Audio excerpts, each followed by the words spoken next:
Hi, I'm Bob, and would you like to listen to my talk about driving down a highway? Yesterday I zipped down the highway, what a drive! As I drove, I noticed tire marks that crisscrossed the road. Burst tires, I realized. Tires of motorists who had not checked their air pressure before venturing onto the highway.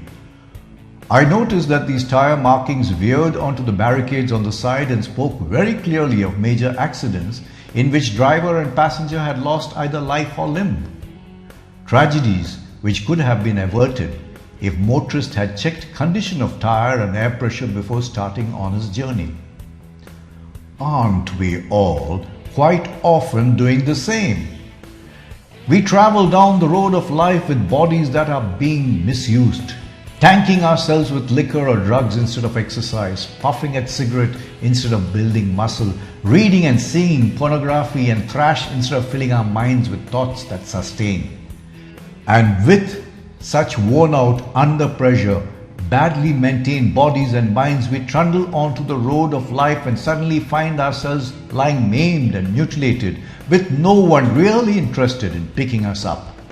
Let him lie there, they say, and turn away. Can you pass me my glares? I asked my wife as I drove. She wiped them and gave it to me. She knew as I did that even if I took my eyes off the road for a split second at the speed we were going, it would be disaster for all of us. And yet, how often on the road of life we take our eyes away from the path we are traversing. Instead of looking down and avoiding potholes, bad patches, rocks and stones, we look elsewhere and sooner or later find we are stuck in unnecessary situations. We should never lose focus. How easily we get distracted, how easily pleasures of life, seductive skirts, handsome men make us all look away from the road ahead, and we end up another fallen victim on the road of life. It was then I made my first mistake. I did see the road sign, but thinking I knew the route and with an arrogance born of stupid pride, I drove past and entered wrong road that took me to places I had no intention of visiting. The road sign had been clear, but foolish me thought I knew better. In life, we see these signs and don't bother to look. Signs that tell us how to live, rules that God has given us to follow.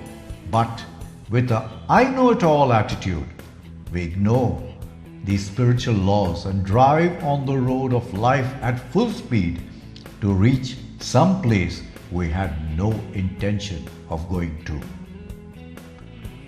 I reversed the car, grinned shamefacedly at family, and got back onto the right road again. Thank God, I said to myself, we are allowed second chances. Thank you. This is Bob, signing off.